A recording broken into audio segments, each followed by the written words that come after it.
Look at the New England Patriots last few years and tell me, from the bottom of your heart, when was the last time you felt that thrill of pure anticipation when you saw offseason news? The stark truth is, our offense has seemed numb, predictable, and soulless ever since a few dynasties changed direction. But what just happened on the Foxborough field in recent days during mandatory minicamp training completely changes everything you've thought about this team's potential for the 2026 season. The chemistry between our new coaching staff and the roster to reach its peak so overwhelmingly and so quickly. There's a secret circulating behind the scenes in the locker room, and if the entire NFL doesn't open its eyes now, the damage against our AFC East rivals will be irreversible. The new Foxborough Empire has barely begun to take shape under the new leaders, and something completely out of the ordinary is already keeping opposing defensive coordinators up at night. We're talking about a brutal change in attitude, a snap of the fingers that transformed our identity as the league's ugly duckling into an immediate vertical threat, while the mainstream media spent the last few months skeptical, suggesting that our rebuilding process would take years to bear any competitive fruit.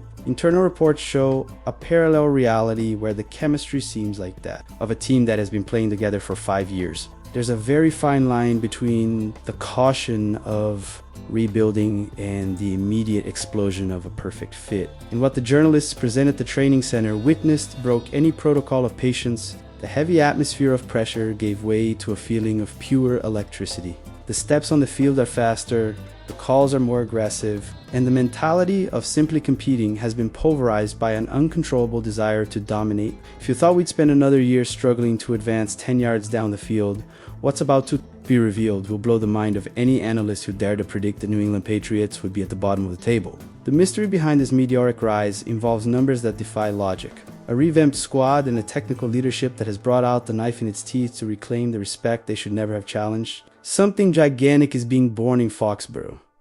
Hey, Patriots Nation. Hey, passionate fan who wakes up breathing the colors of this franchise and who can't stand seeing TV commentators belittling our history and our rebuilding process anymore. Man, put a huge smile on your face because the wind has finally turned in our favor and the energy emanating from Foxborough is insanely high. We've been through trials, endured jokes from rival fans, and watched games that tested our sanity.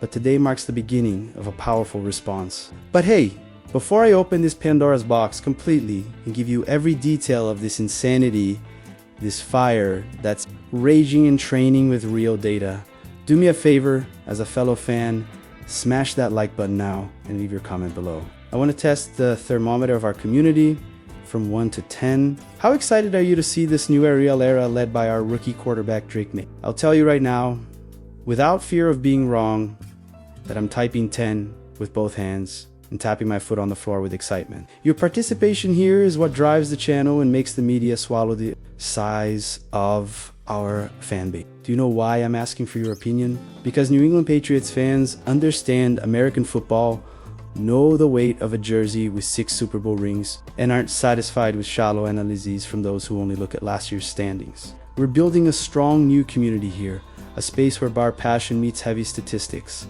And having you interacting from the beginning of the video makes all the difference for the algorithm to understand that the Patriots are returning to the top.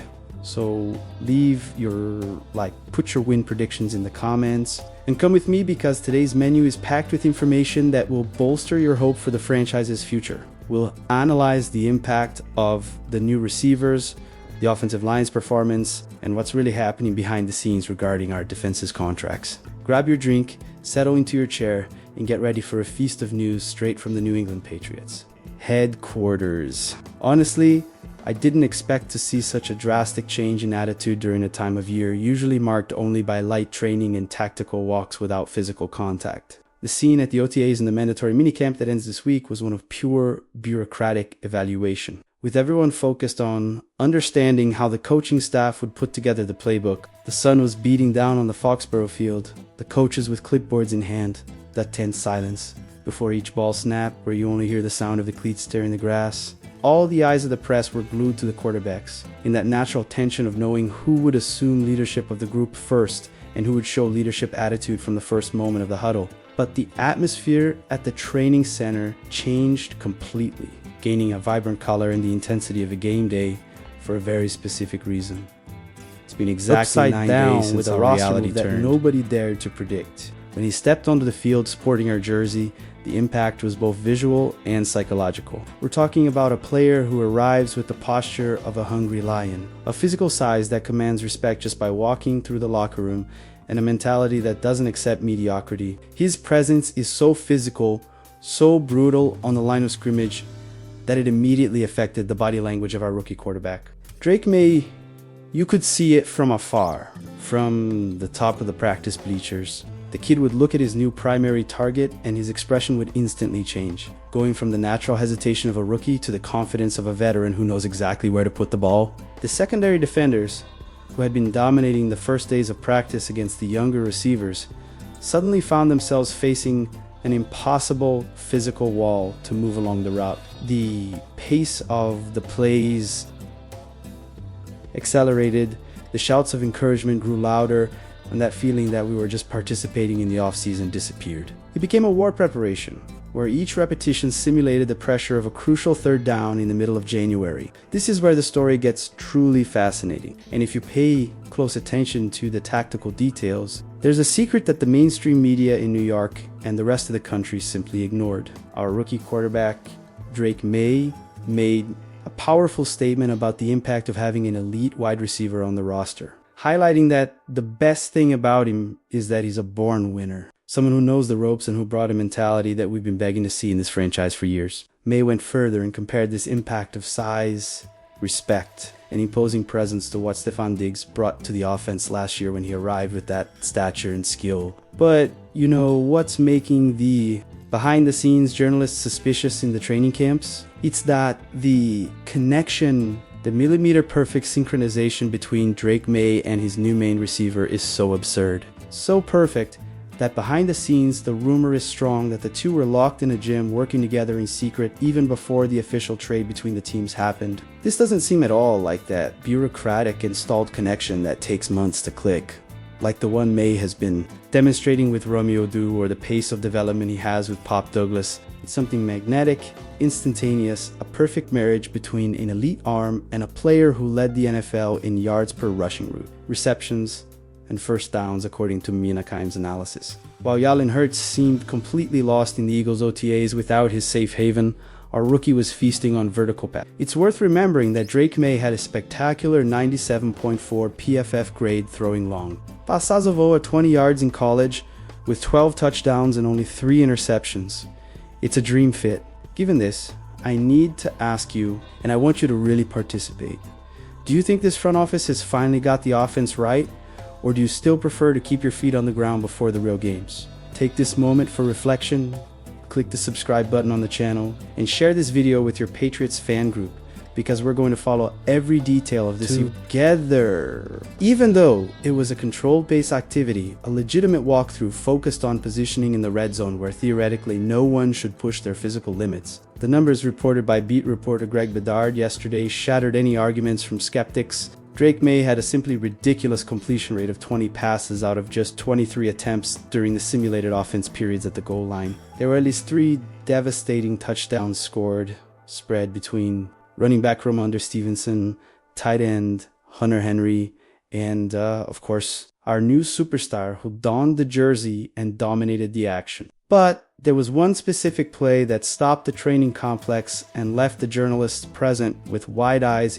Maye received the snap, executed the classic quarterback pedigree, waited for the feigned pressure, and unleashed a beautiful back shoulder throw, the famous pinpoint pass, straight into the hands of his wide receiver one. It was a fluid, unstoppable play of surgical precision that generated a silence of admiration before the explosion of celebration from the players on the bench. I've followed this team for years, lived through the golden era, and endured the recent years of talent drought, and I can assure you that I have rarely seen a newly arrived receiver dominate the route with such physical and technical authority. This moment was the legitimate turning point of the offseason, the play that stamped on everyone's chest that the New England Patriots finally have an elite target capable of changing the opponent's game plan. And the tactical beauty of this, as explained by analyst Taylor Kite, is that this player's versatility allows him to be lined up as X, Y, Z, or even in the slot, very reminiscent of the times when Josh McDaniels used dynamic receivers to disrupt defenses. Last year,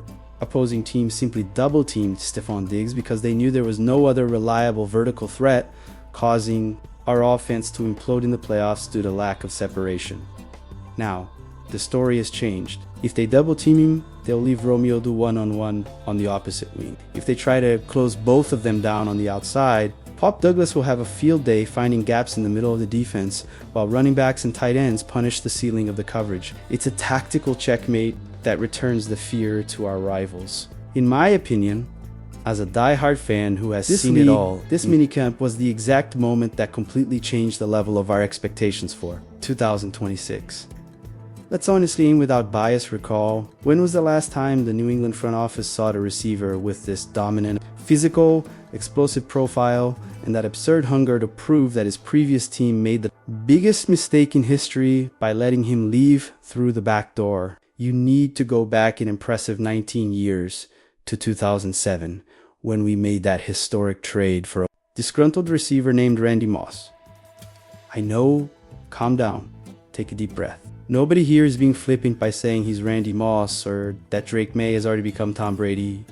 We know the magnitude of those legends, but the pure electric energy, the sense of urgency, and the spark that runs across the field when a young quarterback with a powerful arm gets a weapon of this caliber on the outskirts of Boston is exactly the same. This is the fuel needed to transform a bureaucratic nightmare for any defensive coordinator who crosses our path. And best of all, this offensive mentality is finding support in the rebuilding of our front line, with the veteran Morgan Moses' absence spared for purely precautionary reasons by the coaching staff. The young Caleb Blomer took center stage and earned crucial reps on both the left and right sides. Technical advisor Mike Vrabel, a guy who breathes the history and toughness of this franchise, heaped praise on versatility, highlighting his incredible willingness to learn, his ability to absorb new concepts like a sponge, and his rare quality of never making the same mistake twice in practice. This brings immense peace of mind to us, because we know that Drake Maye will be properly shielded in the pocket to unleash those deep bombs. If you want to be part of this fan resistance, click the share button and send this tactical analysis to that friend of yours who still thinks the Patriots are going to